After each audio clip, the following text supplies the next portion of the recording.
Dalili za mahaba hazifichiki, huwezi kuzificha. Dalili za mahaba hazifichiki. Yani unapomtajia mtu, kwa mfano unapomtajia mtu anayempenda, utamwona anatabasamu shekhe paka jino la Disemba litaonekana, le jino la mwisho kabisa. Kwa nini? Kwa sababu ametajiwa kipenzi.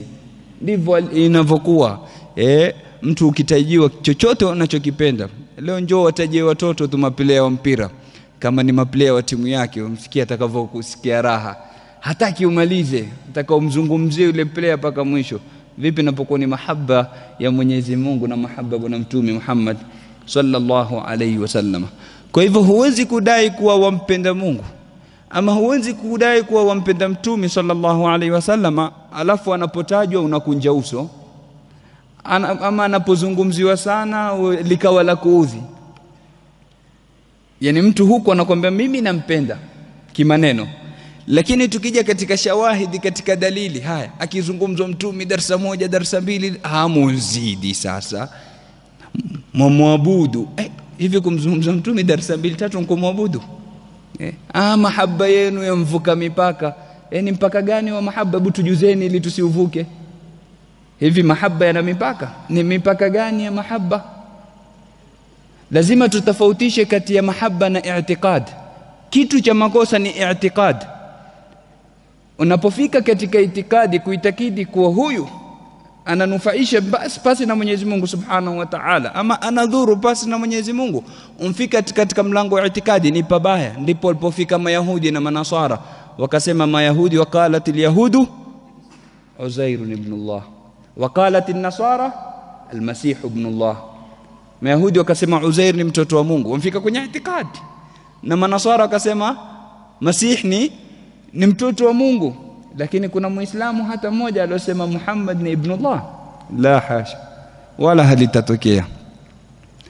Hakuna Muislamu hata mmoja, walillahi alhamd, kutoka zama za Mtume sallallahu alaihi wasallam mpaka zama zetu aliyosema Mtume ni mtoto wa Mwenyezi Mungu Subhanahu wa Ta'ala, ama aliyosema Mtume ni Mungu. Hakuna, wala haitotokea. Bali imefika daraja kuna baadhi ya watu walifitiniwa, ama walifitinika na baadhi ya shakhsiyat na baadhi ya watu, lakini hawakufika kufitinika na Mtume sallallahu alaihi wasallam. Yani kuna baadhi ya watu walidai kuwa Saidina Ali ni Mungu. Wako watu hao walipatikana katika tarehe, walisema Saidina Ali ibn Abi Talib ni Mungu, lakini hakujaribu hata mmoja kusema Mtume ni Mungu ama ni mtoto wa Mungu sallallahu alayhi wa ala alihi wa sahbihi wasallam. Kwa hivyo mahaba ni kitu na i'tiqadi ni kitu. Unapokuwa katika mlango wa mahaba, shekhe, penda utakavyo. Masahaba walipenda paka wakafa. Sisi tumfika kufa kwa kumpenda Mungu ama kwa kumpenda Mtume sallallahu alaihi wasallam? Tunaposema kwa mahaba yana mipaka, sawa. Hiyo mipaka ingekuwa tumeivuka, ina maana masahaba hawajaivuka. Sasa masahaba walikufa, kina Saidina Abu Bakar, na ukisema haya wengine hawasikili raha. Ukisema Saidina Abu Bakar alikufa kwa ajili ya mahaba, si maneno yangu ndugu yangu, ni maneno yamenukuliwa na sahaba Abdullah ibn Umar, na ameyataja al-Imam Ibn al-Jawzi katika Sifatu Safwa. Si maneno nimeyatoa kwa kichwa changu. Al-Imam Ibn al-Jawzi, rudi katika kitabu chake Sifatu Safwa, anamnukuu Abdullah ibn Umar. Na Abdullah ibn Umar si mtu wa kawaida, ni sahaba, na ni sahaba mkubwa, ni moja katika abadila. Katika masahaba kulikuwa na vijana wanne wanajulikana kwa elimu, wanaitwa abadila, wote ni Abdullah.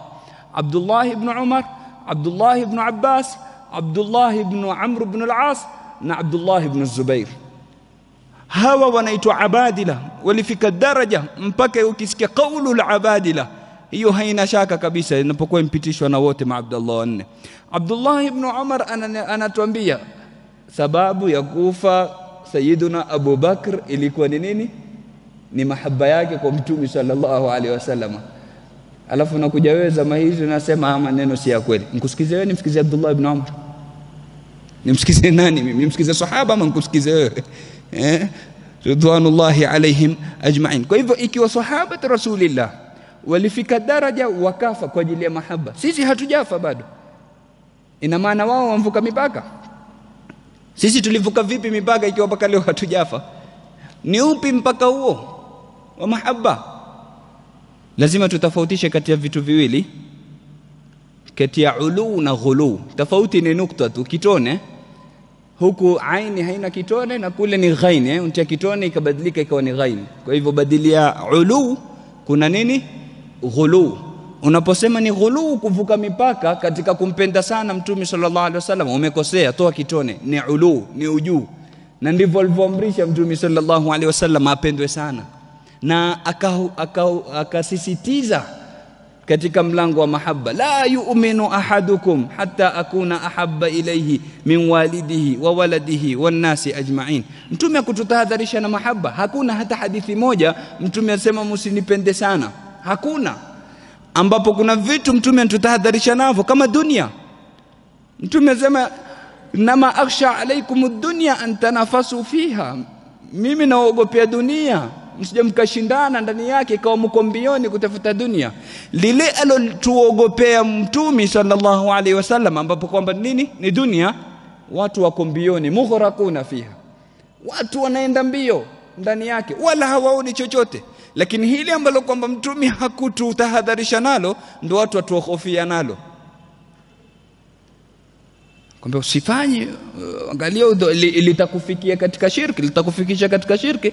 Na kwa ukosefu wa adabu watu wanaofikisha sahaba Rasulillah katika njia ya kupeleka katika shirki. Yani mtu anakuambia kitendo hichi alichokifanya sahaba huyu ni njia ya kupeleka katika shirki. La haula wala quwwata illa billah. Yani umejua dini zaidi ya sahaba? Yani sahaba atafanya kitu cha kupelekea katika shirki? Yule aliyochukua dini kwa Mtume sallallahu alaihi wasallam, kwa wewe unajua zaidi yake.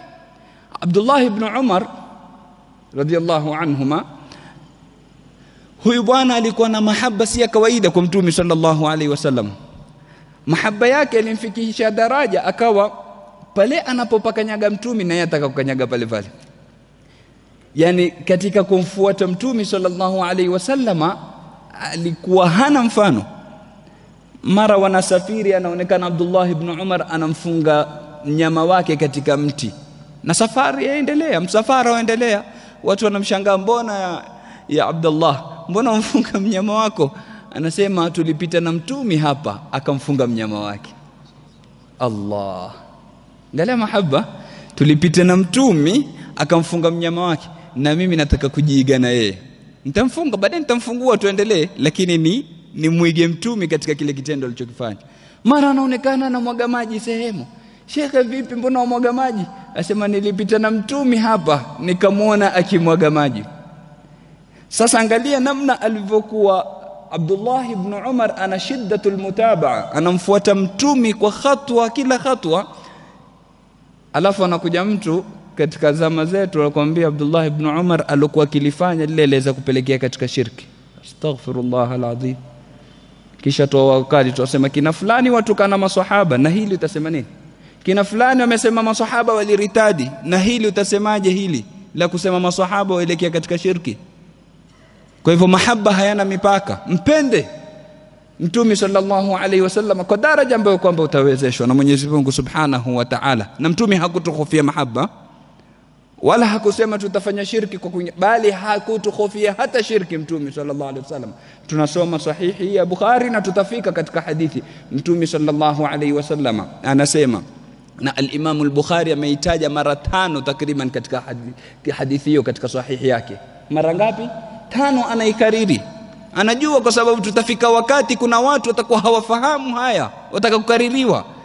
Mtume anasema nini? Asema wallahi wa inni wallahi ma akhafu alaykum an tushriku ba'di, wa inni, na hakika yangu mimi, wallahi, na hapa kwa Mwenyezi Mungu Subhanahu wa Ta'ala. Hizi kwa wenye fani ya balagha wanazijua, zinaitwa taukidat, ni kutilia mkazo. Mtume sallallahu alaihi wasallam maneno yake hitaji kutiliwa mkazo, lakini najua kuna watu watafika zamo hitajia kutiliwa mkazo, hawafahamu. Wa inni wallahi ma akhafu alaykum an tushriku ba'di. Mtume sema na hakika yangu mimi, na hapa kwa Mwenyezi Mungu, ma akhafu alaykum an tushriku ba'di, siwaogopeni nyinyi kuja kufanya shirki baada yangu. Yani Mtume sallallahu alaihi wasallam alotumilizwa na risala hatuogopei sisi kufanya shirki. Wewe nani utuogope sisi kufanya shirki? Ndio nakuja al-Imam Ibn Abdul Barr al-Andalusi anasema, man khafa ala ummati rasulillah bima lam yakhafhu alaiha rasulullah faqad baa min at-ta'assufi bima la yakhfa. Yani wewe utaogopea umma wa mtumi kwa jambo ambalo kwamba mtume mwenyewe hakuogopea. Yani wewe upenda sana umma wa mtumi kuliko yeye mwenyewe. Mtume aseme si uogopei ummati wangu kumshirikisha Mwenyezi Mungu. Tabana hapa kuna zungumzwa shirkul akbar, kuabudu chochote mbali na Mwenyezi Mungu Subhanahu wa Ta'ala.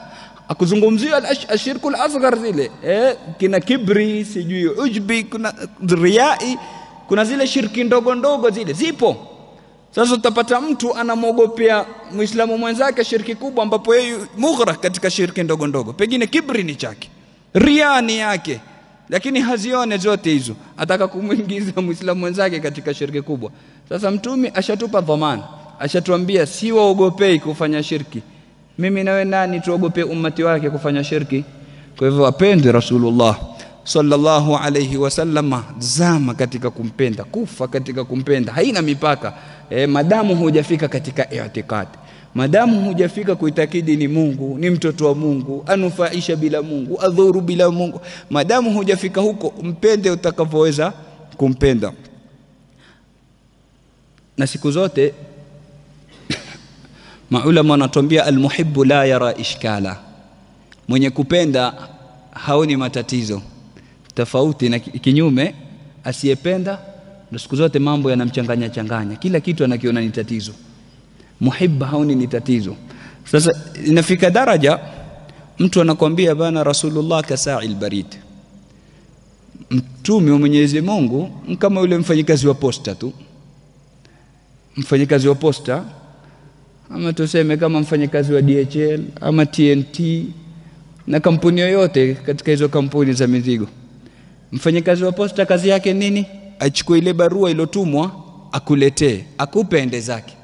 Akwambia mtume ndio hivyo, yani amepewa ile risala atufikishie, alafu ende zake, hatuna haja naye. La haula wala quwwata illa billah. Mtume ni kama mfanyikazi wa posta. Maneno gani haya tuyasema? Rasulullah sallallahu alayhi wa ala alihi wa sahbihi wasallam, hiyo barua yako iliyokuja kwa kupitia posta inatoka kwa mwanadamu, ija kwa mwanadamu. Risala alokuja na mtume inatoka kwa mwanadamu.